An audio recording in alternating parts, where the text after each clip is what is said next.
اهدنا الصراط المستقيم.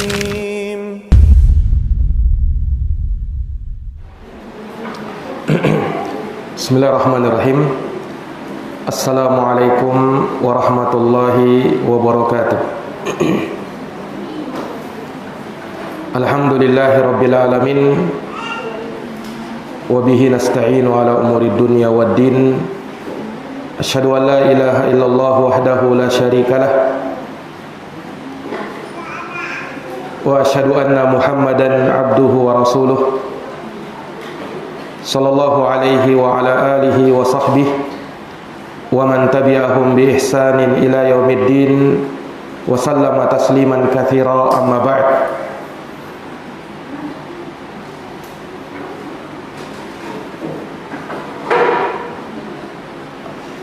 Ayatuhal akhwat wal ummahat, a'azani Allah wa iyyakunna. Alhamdulillahi bi ni'matihi tatimmus shalihat. Segala puji hanya bagi Allah yang dengan nikmat-nikmatnya tertunai segala amal-amal kebajikan. Salawat berserta salam semoga terkirimkan kepada junjungan kita Nabi Agung, Nabi besar Muhammad sallallahu alaihi wasallam, kepada keluarga, para sahabat, serta orang-orang yang senantiasa meniti jalannya sampai hari kiamat. Ayatuhal akhwat, a'azani Allah wa iyyakunna. Di pagi hari yang berbahagia ini kita dapat berkumpul di majelis yang mulia ini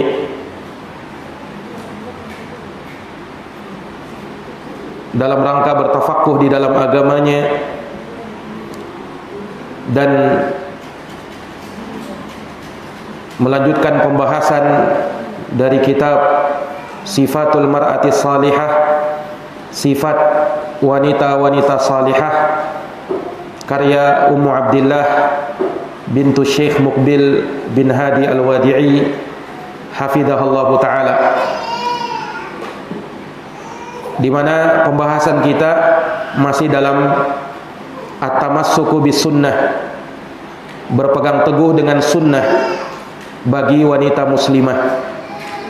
Dan ini adalah bagian yang kedua dari pembahasan kitab ini. Para hadirat, para ummahat dan akhwat, a'azani Allah wa iyyakunna.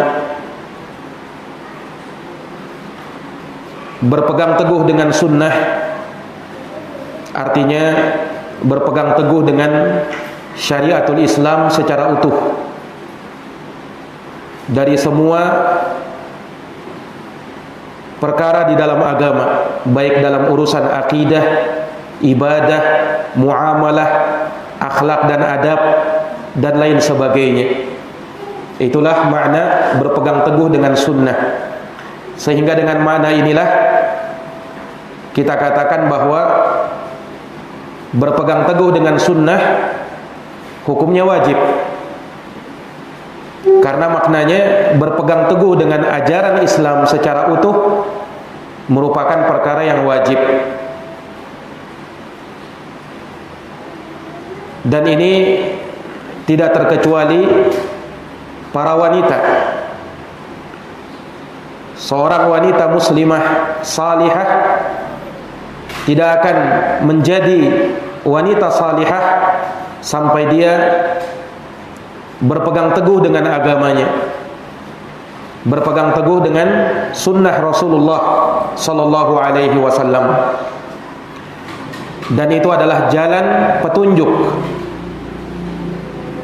Itulah as-sirat al-mustaqim yang kita senantiasa memohonnya kepada Allah di dalam Al-Quran. Ihdinas siratal mustaqim, tunjukilah kami jalan yang lurus. Jalan yang lurus itulah jalan sunnah. Maka orang yang berpegang teguh dengan sunnah, maka dia akan mendapatkan petunjuk dari Allah. Di sini dikatakan oleh Ummu Abdillah hafizahullahu taala, wa fit tamassuki bis sunnati hidayatuna. dalam berpegang teguh kepada sunnah, maka di sana ada petunjuk hidayah terhadap diri kita masing-masing. Orang yang berpegang teguh dengan sunnah berarti dia mendapat hidayah. Mana dalilnya? Dalilnya sangat banyak di dalam Al-Quran. Di antaranya di sini beliau sebutkan, Qala azza wa jalla, Allah azza wa jalla berfirman di dalam surat An-Nur ayat 54. Dalam surat An-Nur ayat 54, Allah berfirman, wa in tuti'uhu tahtadu. Dan jika kalian mentaati Rasulullah berarti berpegang teguh dengan sunnah beliau. Tahtadu, maka niscaya kalian akan mendapatkan petunjuk. Niscaya kalian akan mendapat hidayah. Wa qala subhanahu, dalil yang lain, Allah Subhanahu wa taala berfirman di surat Asy-Syura ayat 52 sampai 53. Surat Asy-Syura ayat 52 sampai 53. Allah berfirman, wa innaka latahdi ila siratin mustaqim, siratillahi alladzi lahu ma fis samawati wa ma fil ard, ala ilallahi tasirul umur. Wa innaka, dan sesungguhnya kamu wahai Muhammad, latahdi ila siratin mustaqim, benar-benar memberi hidayah, petunjuk kepada jalan yang lurus.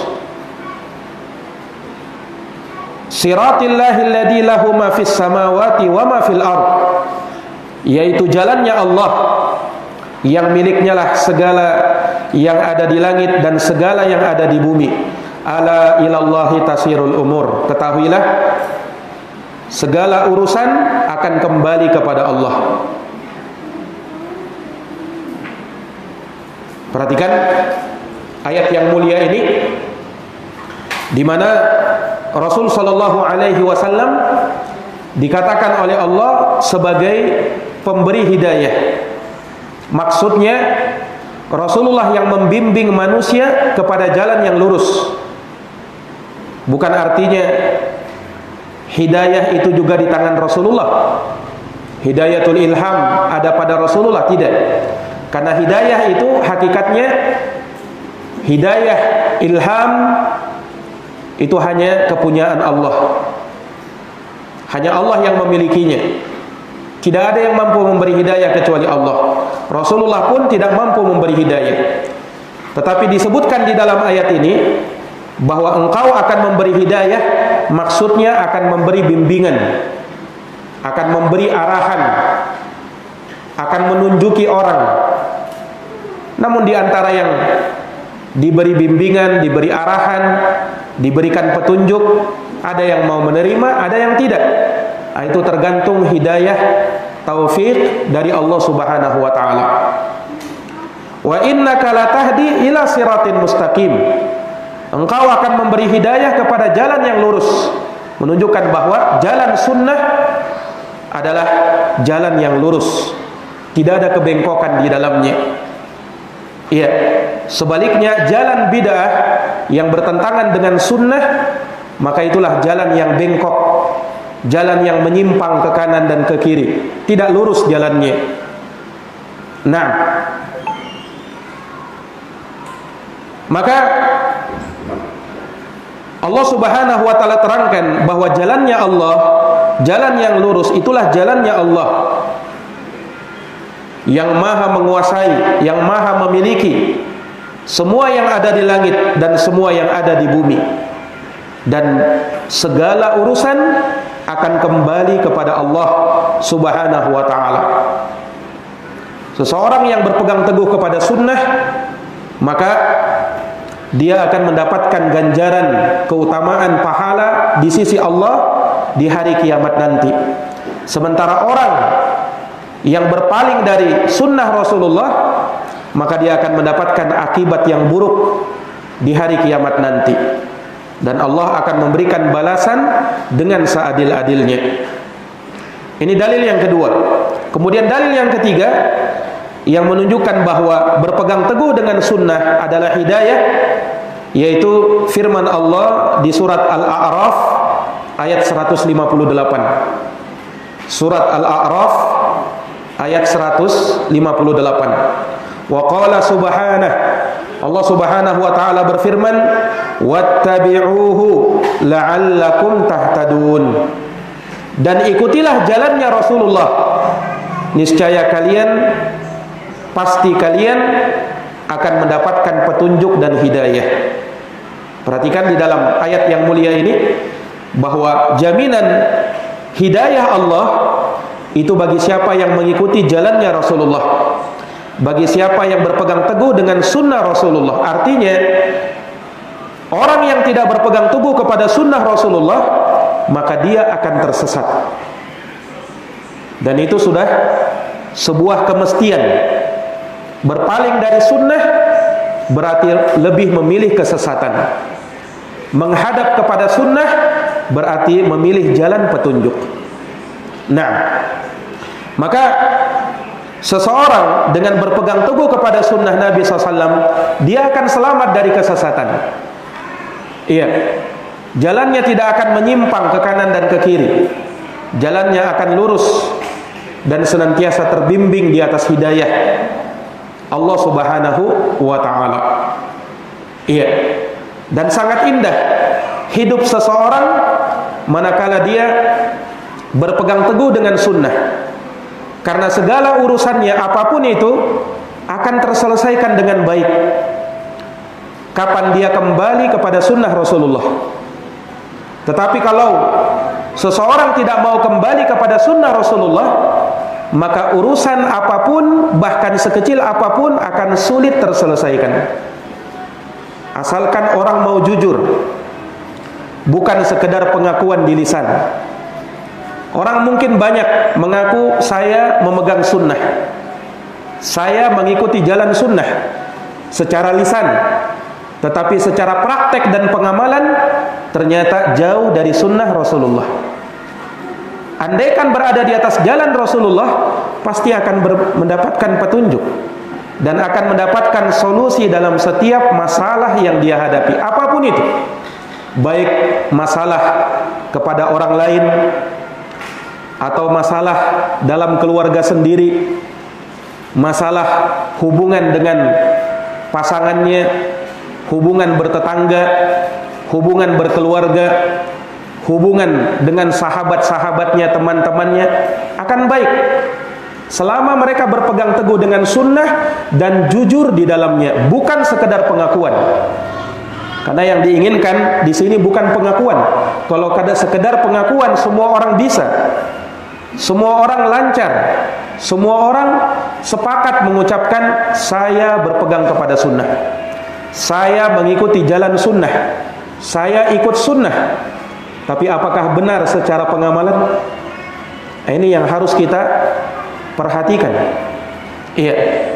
Karena yang namanya sunnah bukan hanya sekedar kita ketahui, bukan hanya sekedar kita pelajari, tapi sunnah untuk diamalkan, sunnah untuk diterapkan dalam kehidupan, sunnah untuk diaplikasikan di dalam kehidupan sehari-hari. Iya. Maka dengan itulah hidayah Allah Subhanahu wa ta'ala pasti akan kita dapatkan. Nah, maka kata beliau, wadallat hadhil ayatu ala anna tamassuka bis sunnati hidayatun ila tariqil haqqi war rasyadi. Ayat-ayat ini, 3 ayat yang tadi kita sebutkan, semuanya menunjukkan bahwa berpegang teguh dengan sunnah merupakan hidayah kepada jalan yang benar, jalan yang berpetunjuk, wa hidayatun ila turukil khairi wassadat, dan hidayah kepada jalan-jalan kebaikan dan kelurusan. Wa manil tamasal hidayata min ghairi sunnati faqad dhalla dhalalan mubina. Dan barang siapa yang mencari hidayah selain dari jalan sunnah, maka dia telah tersesat dengan kesesatan yang sangat nyata. Iya, dia telah tersesat dengan kesesatan yang nyata. Karena tidak ada petunjuk, tidak ada hidayah di luar dari sunnahnya Rasulullah.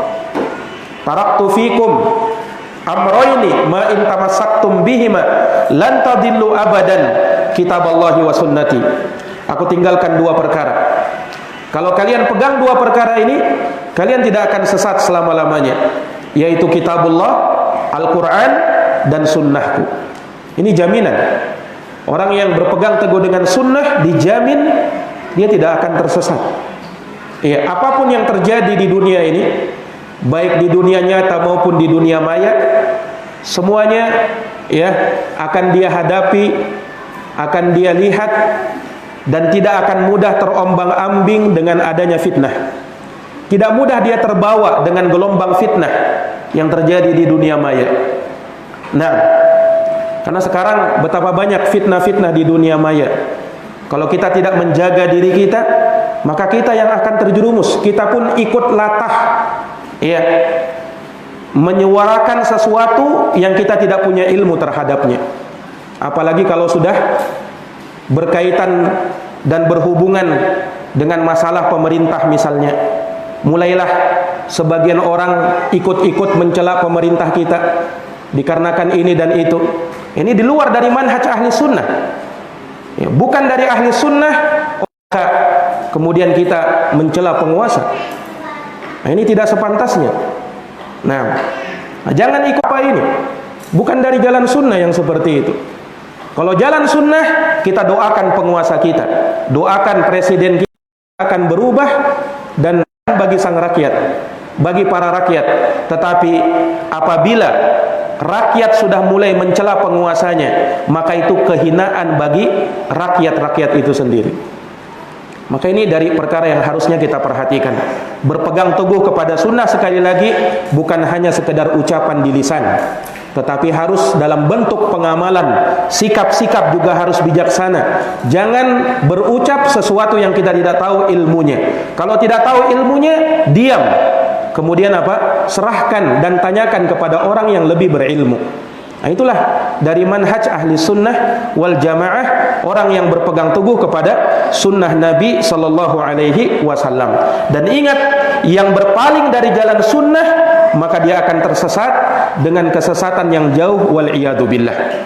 Nah, kemudian perhatikan kata Ummu Abdillah hafizahallahu taala, wa ma takhattafatin nasu wa ma takhattafatin nasa al fitanu wal ahzabu wa hasala at-tadhurul hissi wal ma'nawi illa li'annahum lam ya'tasimu bi risalati nabiyihim Muhammadin sallallahu alaihi wasallam. Dan tidaklah manusia ditimpa oleh fitnah, ya, dan oleh hizbiyah, fanatik kepada golongan, fanatik pada partainya, fanatik kepada pimpinannya, ya, akhirnya dia menanamkan cinta dan benci karena golongannya, karena partainya, ya, berpartai-partai, terjun kepada partai dan lain sebagainya. Kemudian terjadilah keburukan baik secara hissi maupun secara maknawi.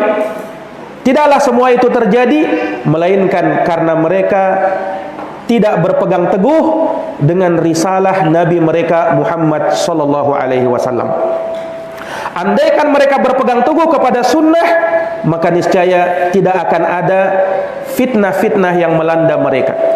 Tidak akan ada, ya, yang namanya hizbiyah pada diri-diri mereka. Mereka tidak akan fanatik kecuali kepada Rasulullah sallallahu alaihi wasallam. Tidak ada yang mereka jadikan sesuatu yang mereka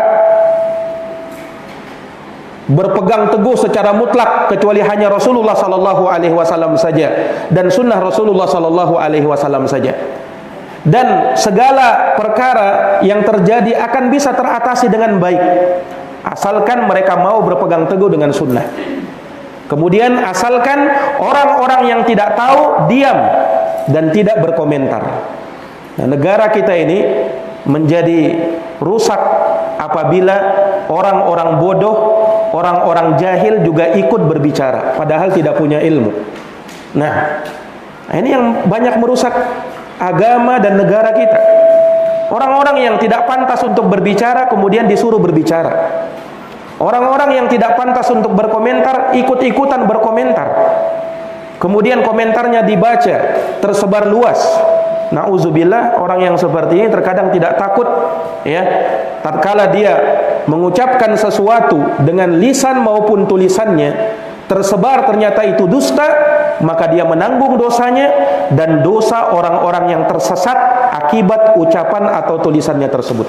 Nauzubillahi min zalik. Semakin banyak orang yang membacanya, semakin banyak orang yang melihatnya, maka semakin banyak pula dosa yang akan dia dapatkan. Nah, inilah yang diistilahkan oleh para ulama juga, kalau ada di sana pahala jariyah, ada juga namanya dosa jariyah. Ada pahala yang terus mengalir, ada juga dosa yang terus mengalir. Nah, ketika kita ya mengucapkan sesuatu baik dengan lisan maupun tulisan. Ada orang kalau dengan lisannya dia tidak pandai berucap, tapi dengan tulisannya nauzubillah, oh paling lancar dia ketika menulis untuk menyesatkan manusia. Ya, orang-orang yang seperti ini dia akan menanggung akibatnya kalau tidak segera bertaubat kepada Allah Subhanahu wa taala. Nah, ini dari perkara yang hendaknya kita perhatikan. Kalau mereka tidak berpegang teguh kepada sunnah Nabi mereka, maka akan ditimpa fitnah mereka, akan ditimpa kejelekan. Fafatanu wa tamazzaku, maka mereka pun terfitnah dan mereka pun berpecah belah. Wabtada'u wabtalau bisyahna'i wadzaga'in, mereka pun akan berbuat bid'ah di dalam agama. Mereka pun akan saling bermusuhan, saling membenci, saling mendendam. Iya. Wallahul musta'an, dan hanya kepada Allah kita memohon pertolongan. Hanya kepada Allah kita memohon pertolongan. Ini dari perkara yang hendaknya kita perhatikan. Iya. Kemudian kata beliau, wa inna tamassuka bisunnati tariqun ilal jannah. Ini dari buah berpegang teguh kepada sunnah. Kalau tadi ya kita jelaskan bahwa dari berpegang teguh kepada sunnah Rasulullah, maka dia akan mendapatkan hidayah dan petunjuk. Dan ini buah yang lain. Orang yang berpegang teguh kepada sunnah, kata beliau, tariqun ilal jannah, dia adalah jalan yang mengantarkan kepada surga. Pengen masuk surga, berpeganglah kepada sunnah. Dan tidak ada jalan untuk kita bisa masuk surga selain dengan berpegang teguh kepada sunnah Rasulullah. Jadi intinya kebaikan itu semuanya kembali kepada sunnah Rasulullah. Bagaimana tidak? Semua ajaran Islam itu kembali kepada sunnah Rasulullah. Kita mau belajar akidah, harus kembali kepada sunnah Rasulullah. Kita mau belajar ibadah, harus kembali kepada sunnah Rasulullah. Kita mau belajar akhlak dan adab, harus kembali kepada sunnah Rasulullah. Kita mau belajar muamalah, harus kembali kepada sunnah Rasulullah. Kita mau mewujudkan kehidupan kita menjadi kehidupan yang baik, kembali tauladani sunnah Rasulullah SAW. Jadi semuanya kembali kepada sunnah. Makanya ya, berpegang teguh kepada sunnah adalah jalan yang mengantarkan kepada surga. Nah, kama akhrajal Bukhari fi sahihi, sebagaimana dalam hadis yang diriwayatkan oleh Imam Al-Bukhari di dalam kitab sahihnya, min hadithi Abu Hurairah radhiyallahu taala an, dari hadits Abu Hurairah radhiyallahu anhu anin Nabi sallallahu alaihi wasallam qaal, dari Nabi sallallahu alaihi wasallam beliau bersabda. Ini dalil dari hadis Nabi bahwa berpegang teguh kepada sunnah akan mengantarkan kepada surga. Rasulullah bersabda, kullu ummati yadkhulunal jannata illa man aba, semua umatku akan masuk surga kecuali orang yang enggan untuk masuk surga. Semua umatku akan masuk surga kecuali yang enggan masuk surga, yang tidak mau. Para sahabat merasa keanehan, kok bisa-bisanya ada yang tidak mau masuk surga. Mereka pun bertanya, ya Rasulullah, wa may ya'ba, siapa orang yang tidak mau masuk surga ya Rasulullah? Maka Rasulullah bersabda, man ata'ani dakhalal jannah wa man asani faqad aba. Siapa yang mentaatiku maka dia akan masuk surga, dan siapa yang durhaka kepadaku maka dia yang tidak mau masuk surga. Iya. Jadi siapa yang mentaatiku, yakni yang berpegang teguh kepada sunnahku, maka dia akan masuk surga. Tetapi siapa yang durhaka kepadaku, tidak mau berpegang kepada sunnahku, maka dia yang enggan dan tidak mau masuk surga. Iya. Jadi para hadirin, para hadirat, para akhwat dan ummahat, ibu-ibu dan saudari-saudari sekalian, a'azani Allah wa iyyakunna, bahwa ini menunjukkan kepada kita berpegang teguh kepada sunnah ini suatu kewajiban dan kemestian. Berpegang teguh kepada sunnah bukan alternatif yang boleh pilih ya atau tidak. Tetapi berpegang teguh kepada sunnah pilihannya cuma satu, wajib hukumnya. Yang tidak berpegang kepada sunnah berdosa hukumnya, karena diancam dengan neraka. Iya. Dan yang berpegang teguh kepada sunnah dijanjikan dengan surga. Nah, maka seseorang berpegang teguh kepada sunnah, menjadi ahli sunnah manakala dia mentaati Rasulullah sallallahu alaihi wasallam. Mentaati Rasulullah sallallahu alaihi wasallam. Kita mungkin sering dengar nama ahlus sunnah, atau mungkin kita sering mengaku sebagai ahlus sunnah. Ketahuilah, seseorang dikatakan ahlus sunnah manakala dia melakukan 4 perkara. Seseorang dikatakan ahlus sunnah, baik dia laki-laki maupun perempuan, kalau dia melakukan 4 perkara. Yang pertama, dia mentaati semua perintah Rasulullah.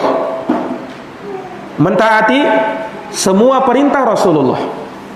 Yang kedua, dia menjauhi semua larangan Rasulullah.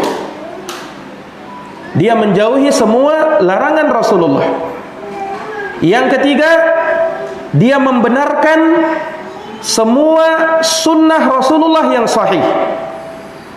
Dia membenarkan semua sunnah Rasulullah yang sahih. Dan yang keempat, dia tidak beribadah kepada Allah kecuali sesuai sunnah Rasulullah. Apa tadi yang pertama? Dia mentaati segala perintah Rasulullah sallallahu alaihi wasallam. Yang kedua, menjauhi semua larangan Rasulullah sallallahu alaihi wasallam. Yang ketiga,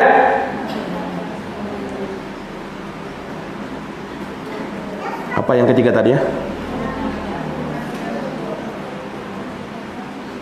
Apa?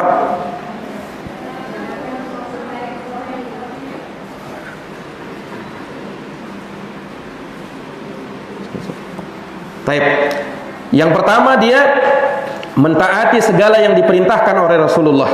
Yang kedua, dia menjauhi segala larangan-larangan Rasulullah sallallahu alaihi wasallam. Yang ketiga, dia membenarkan semua sunnah Rasulullah SAW yang sahih. Yang keempat, dia tidak beribadah kepada Allah kecuali sesuai sunnah Rasulullah. Inilah seseorang yang dikatakan ahli sunnah. Nah, para akhwat dan para ummahat, a'azani Allah wa iyyakunna. Maka beliau mengatakan, at-tamassuku bis sunnati ismatun wa makhrajun minal fitan. Ini hal yang lainnya. Dari buah berpegang teguh kepada sunnah, kata beliau, ismatun wa makhrajun minal fitan, merupakan penjagaan diri dan jalan keluar atau solusi dari berbagai fitnah yang ada, wad-dhalal, serta kesesatan yang ada, wa ismatun minal wuqu' fil fitan, dan penjagaan diri dari terjatuh ke dalam fitnah, wa makhrajun liman waqa'a fiha, dan solusi serta jalan keluar bagi orang yang terjatuh ke dalam fitnah. Ini para akhwat dan para ummahat, a'azani Allahu wa iyyakunna. Makanya dari perkara-perkara yang hendaknya kita pegang. Kemudian yang terakhir yang ingin kami ingatkan di sini, ya, ada kisah yang hendaknya kita jadikan sebagai pelajaran. Kisah wanita pemegang bara api, yaitu kisah wanita yang berpegang teguh kepada sunnah Rasulullah. Sebenarnya sangat banyak kisah-kisah ini, ya, telah kita sebutkan beberapa atau sebagiannya di pertemuan sebelumnya, dan di sini kami akan mengambilkan kisah yang juga sesuai dengan pembahasan kita, tema kita, wanita yang berpegang teguh kepada sunnah Rasulullah sallallahu alaihi wasallam. Salah satunya di antara sahabiat yang mulia yang sangat gigih dalam berpegang teguh kepada sunnah adalah seorang sahabiat yang bernama Ummu Aiman. Yang bernama Ummu Aiman. Siapa nama Ummu Aiman? Ummu Aiman namanya adalah Barokah. Namanya adalah Barokah binti Sa'labah. Beliau lebih dikenal dengan kunyahnya, yaitu Ummu Aiman. Nah, karena anak beliau bernama Aiman bin Ubaid, maka beliau dipanggil dengan Ummu Aiman. Nah, dan beliau ini termasuk dari sahabiat yang pertama-tama memeluk Islam. Iya. Jadi ketika Islam baru-baru, ya, disuarakan, maka Ummu Aiman termasuk orang yang pertama masuk Islam. Dan beliau juga turut berhijrah, ya, ke negeri Habasyah dan ke Madinah. Nah, dan beliau adalah wanita yang berbaiat kepada Nabi sallallahu alaihi wasallam. Iya. Makanya Rasulullah sallallahu alaihi wasallam sangat memuliakan Ummu Aiman. Rasulullah sallallahu alaihi wasallam sangat memuliakan Ummu Aiman. Dan banyak kisah-kisah Ummu Aiman bersama Rasulullah sallallahu alaihi wasallam. Di antaranya kisah tatkala putri Rasulullah sallallahu alaihi wasallam wafat. Ketika itu Rasulullah sallallahu alaihi wasallam mendekap putrinya di dadanya.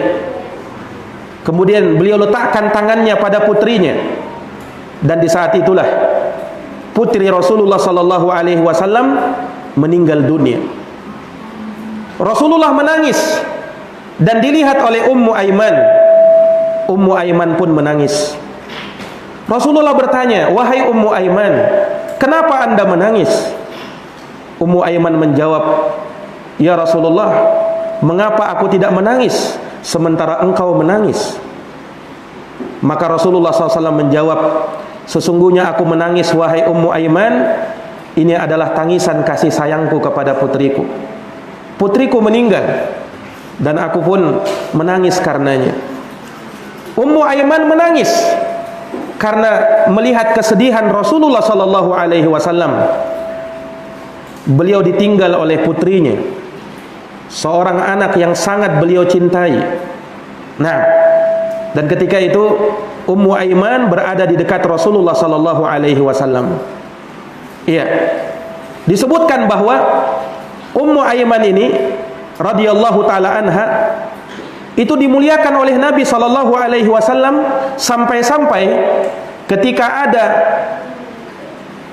sesuatu dari pemberian kepada Nabi sallallahu alaihi wasallam, maka Rasulullah SAW pun juga memberikannya kepada Ummu Aiman. Jadi kalau ada sesuatu yang diberikan kepada Nabi berupa hadiah, maka Rasulullah sering memberikan sesuatu itu kepada Ummu Aiman. Nah, ini penghargaan Nabi kepada Ummu Aiman radhiyallahu taala anha. Nah, dan beliau sangat banyak mengambil hadits-hadits Nabi. Dan ini diantara bentuk, ya, dan bagaimana beliau berpegang teguh kepada sunnahnya Nabi sallallahu alaihi wasallam. Disebutkan bahwa Ummu Aiman pernah menasihati keluarganya dengan nasihat yang sangat mendalam. Nasihat ini hendaknya kita jadikan sebagai pelajaran. Kata Ummu Aiman menasihati keluarganya, "Wahai keluargaku, la tusyrik billahi syai'a." Janganlah kamu berbuat syirik kepada Allah sedikit pun juga. Wa in qutti'at wa hurriqat, sekalipun kamu harus dipotong-potong dan sekalipun harus kamu dibakar. Ini menunjukkan kegigihan dalam berpegang teguh kepada agama, tidak peduli walaupun nyawa harus melayang. Nah, ini diantara kegigihan beliau berpegang teguh kepada sunnah.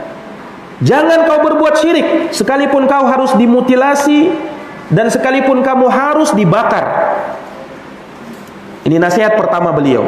Kemudian beliau mengatakan, wala ta'si walidaik, jangan pernah kau bermaksiat kepada kedua orang tuamu. Wasiat Ummu Aiman, muliakan orang tuamu. Yang masih hidup di antara mereka, hendaknya kau berbuat sebaik-baiknya, karena kesempatan untuk berbakti kepada kedua orang tua tatkala dia masih hidup berbeda ketika berbakti kepada kedua orang tua ketika dia sudah meninggal dunia. Orang banyak baru menyesali perbuatannya kepada orang tuanya ketika orang tuanya sudah meninggal. Ketika orang tuanya masih hidup, dia santai-santai saja. Tetapi dia baru sadar, baru dia tahu betapa berharganya punya orang tua ketika orang tua sudah meninggal. Maka mumpung orang tua masih hidup, muliakan mereka. Ya, muliakan mereka, perhatikan kebutuhan mereka.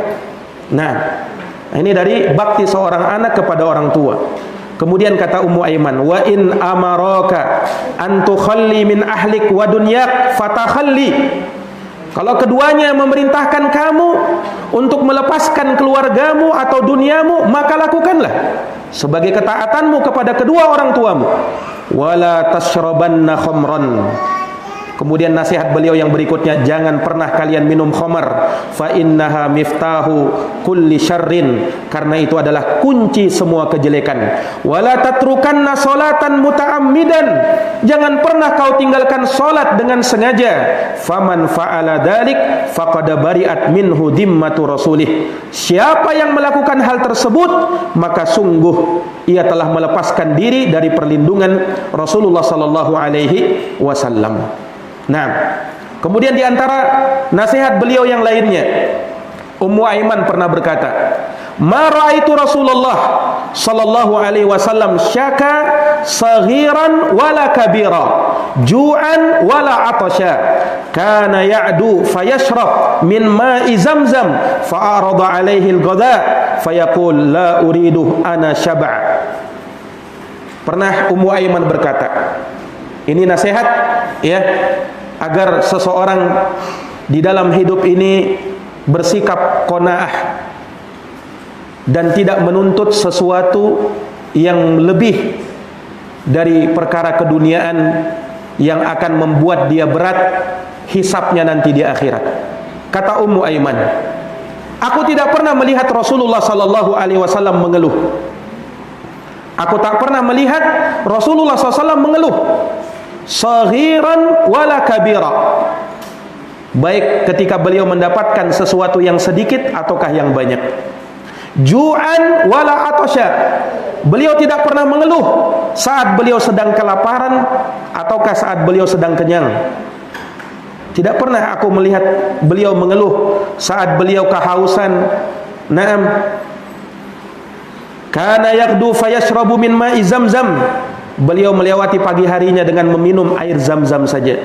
Fa'arada alaihi al-ghada fayaqulu la uridu ana syaba', pernah ditawarkan kepada beliau sallallahu alaihi wasallam makanan, namun beliau mengatakan aku tidak menginginkannya, aku sudah kenyang. Nah, ini pelajaran bagi kita untuk bersifat qanaah dalam perkara dunia. Nah, qanaah itu artinya merasa cukup dengan pemberian dari Allah Subhanahu wa taala. Ya, karena sesungguhnya seseorang tidaklah diberikan oleh Allah Subhanahu wa taala rezeki melainkan itu akan cukup bagi hidupnya. Hanya seseorang tidak mampu membedakan antara hidup dengan gaya hidup. Harus dibedakan antara hidup dengan gaya hidup. Kenapa? Karena harta seberapapun dia, maka niscaya akan cukup untuk hidup. Sementara harta sebanyak apapun dia tidak akan pernah cukup untuk memenuhi gaya hidup. Kenapa? Karena gaya hidup manusia akan selalu berkembang seiring dengan banyaknya harta menghampiri dia. Maka tidak akan pernah merasa cukup apabila kita selalu menuntut gaya hidup kita. Tetapi kalau sekedar hidup, maka seberapapun harta yang kita miliki, insyaallah ta'ala akan cukup bagi kita. Ini, makanya bersifat qanaah. Nah, bersifat qanaah, dan ini dari ciri wanita salihah. Iya, maka ini dari perkara dan petuah atau nasihat yang disampaikan Ummu Aiman radhiyallahu anha, dan dari sana nampaklah bagaimana kegigihan beliau berpegang teguh kepada sunnah Nabi sallallahu alaihi wasallam, dan nampaklah Ummu Aiman ini seorang wanita pemegang bara api yang sangat gigih berpegang teguh kepada sunnah Nabi. Beliau meriwayatkan hadis dari Nabi, dan beliau menerapkan hal tersebut pada dirinya, dan beliau nyatakan, beliau jadikan hal tersebut sebagai hidupnya, dan dengannya nampak dari nasihat-nasihat dan petuah-petuah beliau, sangat teguhnya beliau berpegang kepada sunnah Nabi hingga wafatnya beliau. Naam, dalam keadaan diridhoi insyaallah. Naam, Allah Subhanahu wa taala pun meridhoi beliau radhiyallahu taala anha wa ardhaha. Nah, maka ini dari hal yang dapat kita pelajari dan kita ambil pelajaran darinya.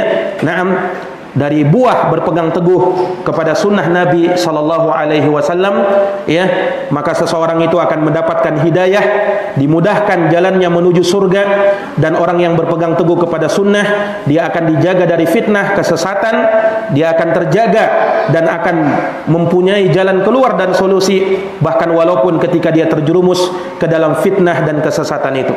Semoga Allah Subhanahu wa taala senantiasa membimbing kita di atas jalan sunnah, dan semoga kita dijadikan sebagai ahli sunnah yang betul-betul bukan hanya sekedar pengakuan, akan tetapi pengakuan yang diikutkan dengan bentuk pengamalan, pengakuan yang ada di dalam pengamalan.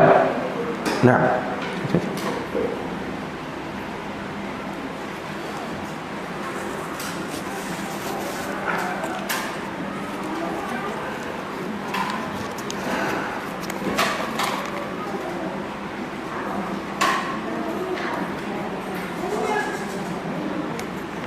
di sini ada pertanyaan. Bismillah Ustaz, tolong berikan nasihat kepada kami para ibu bagaimana mendidik anak laki-laki untuk sholat, dan tolong berikan kami informasi tentang buku apa yang kami baca untuk memperkuat tauhid. Jazakallahu khairan. Buku yang paling baik untuk dibaca dalam memperkuat tauhid adalah Kitabut Tauhid karya Syekh Muhammad bin Abdul Wahhab An-Najdi. Nah, itu yang paling bagus. Tapi usahakan kalau membaca atau membeli buku ini jangan belajar sendiri, tapi belajar dari guru. Ya, alhamdulillah di sini kita buka pelajaran Kitabut Tauhid ya setiap malam Jumat ya. Ya, setiap malam Jumat ya ada pelajaran Kitabut Tauhid pada maghrib sampai isya ya, dan masih di awal-awal pembahasan. Jadi kalau kitab yang paling bagus memperkuat tauhid ya Kitabut Tauhid. Alhamdulillah banyak dijual di toko-toko ya. Silahkan aja ke toko-toko yang ada, toko buku yang ada ya. Nah, itu banyak dijual tentang Kitabut Tauhid. Ada matannya, ada syarahnya. Nah, tapi ingat jangan pelajari sendiri, tapi pelajari dengan guru. Duduk di depan guru. Nah, bawa kitabnya sambil dengarkan penjelasan dari guru. Baik. Kemudian nasihat untuk para ibu agar mendidik anak supaya sholat. Nah, di dalam hadis Rasulullah bersabda, "Muru auladakum bis-shalah wa hum abna sab'i sinin." Perintahkan anakmu untuk sholat ketika berumur 7 tahun. Wadribuhum 'alaiha wa hum abna 10 sinin. Dan pukullah mereka kalau tidak mau sholat ketika mereka berumur 10 tahun. Ya, anak-anak itu ya ketika umur segini itu insya Allah akan mudah untuk diajak sholat. Biasanya seperti itu. Biasanya mudah untuk diajak sholat karena masih anak-anak. Dan kalau misalnya mereka tidak mau mengerjakan sholat, dilihat umurnya dulu. Nah, kalau dia masih berumur 7 tahun, mumayyiz, itu umuran mumayyiz, yang ada cuman perintah. Yang ada cuman perintah. Iya.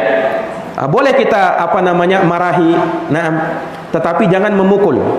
Memukul nanti kalau umur 10 tahun kalau tidak mau sholat, maka dipukul. Tapi pukulan apa? Kata para ulama, dorban ghairu mubarrih, pukulan yang tidak mencederai, bukan pukulan yang membabi buta, bukan. Pukulan yang sebagai pelajaran bagi dia. Nah, sebagai bentuk pelajaran bagi dia. Nah, di sini juga ya dituntut peran ibu untuk mencontohkan, karena anak-anak itu ya tentunya mereka akan lebih memahami apabila dicontohkan.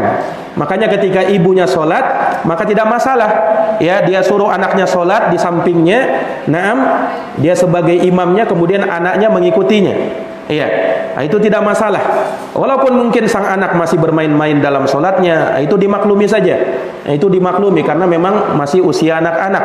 Nah, asalkan dia sudah mau ikut, ya, nanti seiring dengan bertambahnya usianya, bertambahnya umurnya, kita ada ajari sedikit demi sedikit. Kita ajari sedikit demi sedikit. Naam, insyaallah taala dengan itu akan anak terdidik dengan lebih baik lagi. Kemudian jangan lupa untuk didoakan. Nah, ini yang paling penting. Jangan lupa untuk didoakan. Doakan anakmu supaya dia menjadi anak yang saleh dan salihah, anak-anak yang taat kepada Allah, rajin mengerjakan sholat. Ini yang paling penting. Nah, selain kita didik mereka secara pelan-pelan, jangan lupa pula untuk kita doakan. Ya, mungkin itu wallahu alam bissawab. Baik, demikian yang bisa kami paparkan. Subhanakallahumma wa bihamdik asyhadu an la ilaha illa anta astaghfiruka wa atubu ilaik. Wassalamualaikum warahmatullahi wabarakatuh.